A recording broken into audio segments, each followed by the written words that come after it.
Hey, what's up everyone? Welcome to today's video where I'm going to go ahead and cover game 16 of a First Book of Morphy. We are still focusing on the opening rule number 7, castle as soon as possible, preferably on the Kingside. And in this game we have, which took place in New York 1857, we have with the white pieces Paul Morphy, and with the black pieces we have an amateur. And then it's the Muzio Gambit, and white, which is Paul Morphy, has knights odds. Again, he is missing a knight. So let's go ahead and go over the moves, and I'll cover the notes, some of the notes here from the book. So we have e4, e5, f4, e captures f4,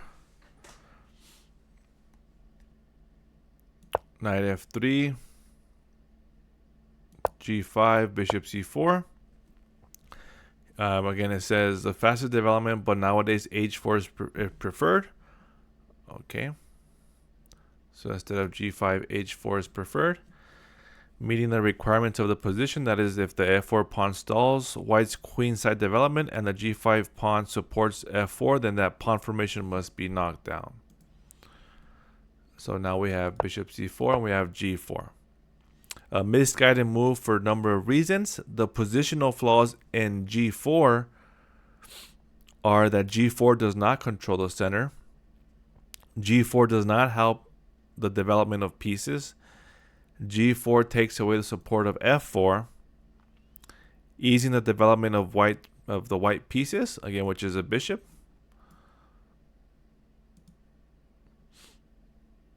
The tactical drawback to g4 is that white can simply ignore the threat and continue development with bishop g7, or just white can ignore it and continue development. So he's saying that bishop g7 is better. Again, because of h4 and then h6, and then h captures on g5, and then recaptures, and then rook takes, and then now the bishop is able to recapture the white rook. So next we have, again, g4, d4, controlling the center.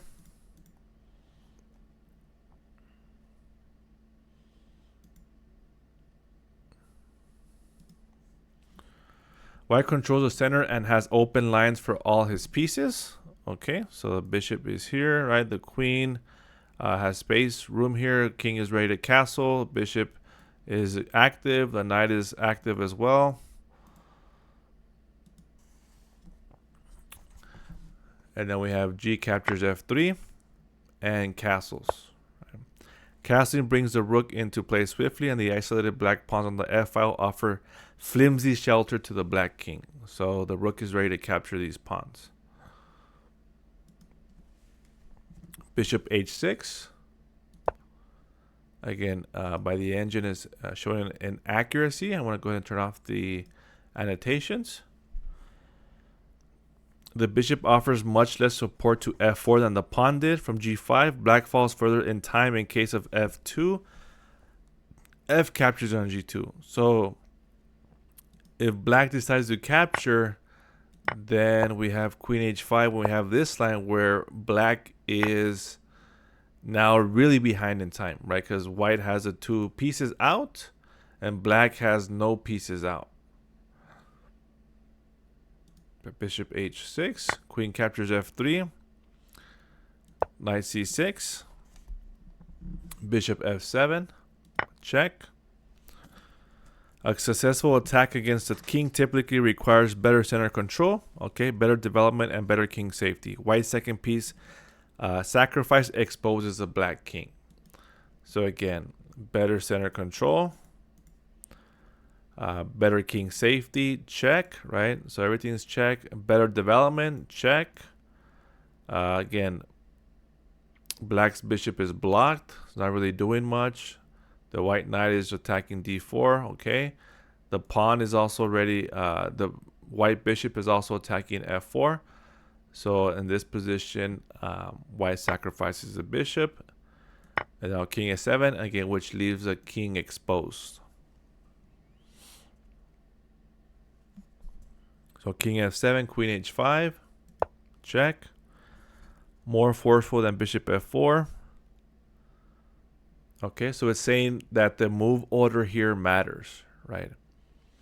So let's go back. If bishop takes first, right, so let's go ahead and play that. If bishop captures here, then king g6 is a possible move for black to stop queen h5, right? So that's why I'm saying that the move order matters. So white plays queen h5 first to give the check and then take on f4. So king g7, bishop captures f4, bishop captures f4. An even exchange favors the side whose pieces come out as a result of trade. Bishop f4 brings one white rook forward and makes room for the other. d6 was much better, and black is breathing easier after the line recommended. So again, if by black recapturing, it's just helping white. So black should not recapture. And let's go ahead and play the recommended line for black. Not capturing, playing d6, and let white recapture so we can capture and develop our knight at the same time. And then now rook f3 and then knight e7, preparing to block or play knight g6 in order to block with rook g3 check, right? Or another move that's possible is bishop here to g4 to double attack the white rook and white queen. So these are all possibilities.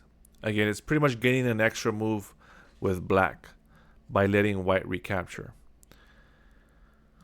Instead, again, black pretty much gives white an extra move by capturing with the bishop, and then now the rook captures and develops at the same time, and now white is just going to play rook f1.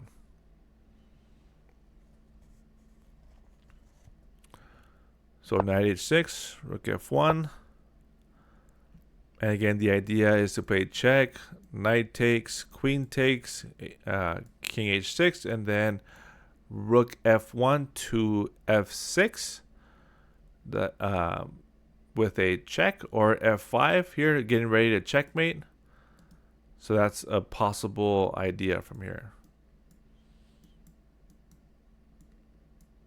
And then getting ready to checkmate on h5. So let's go ahead and play it. If black plays a waiting move, then this is the possible line.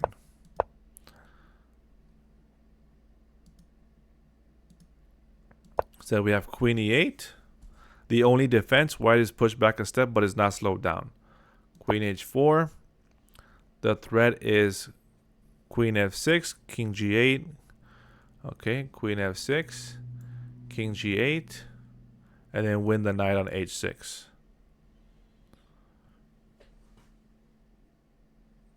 Okay. Or also, again, there's also mate here, right? Queen f6, king g8, and then queen f8, check, queen takes, rook takes, king g7, and then rook f7, check, and then now rook king g6, and then now we just keep giving checks, or we can win. We can keep giving checks and win the rook on h6, or look for a mate.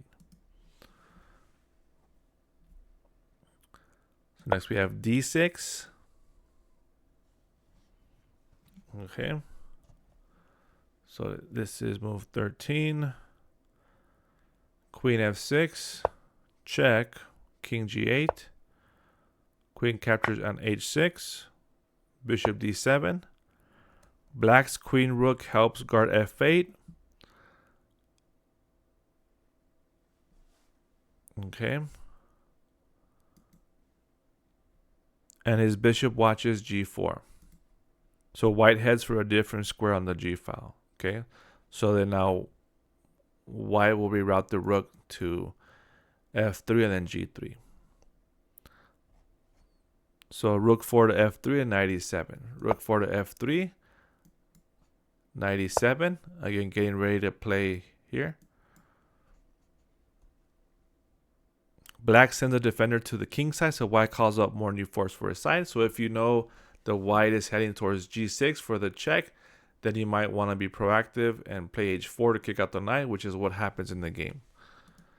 White plays h4, then knight g6, h5, bishop g4. Sometimes a fierce attack results in nothing more than a greater activity in the endgame. Black's best defense here was queen e4. Okay, so this was black's best defense to take on e4. Then the pawn captures, queen captures d4 check, king h1, queen back to g7 to trade queens, rook f7 check, king g6, and then black is up a pawn.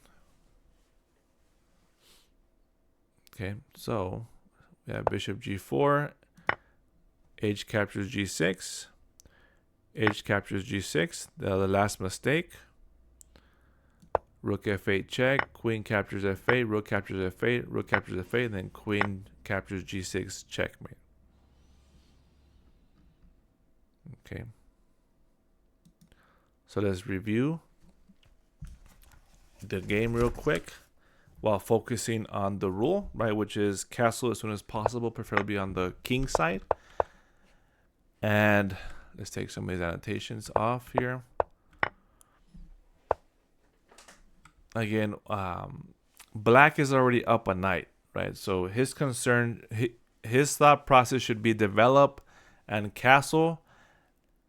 He's already up a knight, right? If it goes to an endgame, black should be winning because he's up a piece. Instead, black focuses on getting more material and white focuses on developing his pieces, getting his king a safety. So king is safe, rook is developed, ready to attack the pawns, bishop is developed, bishop is is attacking already f4, queen is ready to take on f3.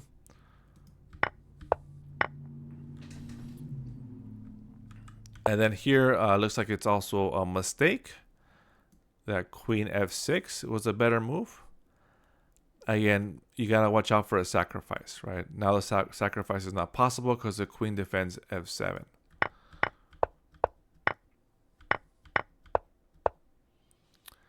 And again, here we have 3 pieces from white in play, and there's only 2 from black.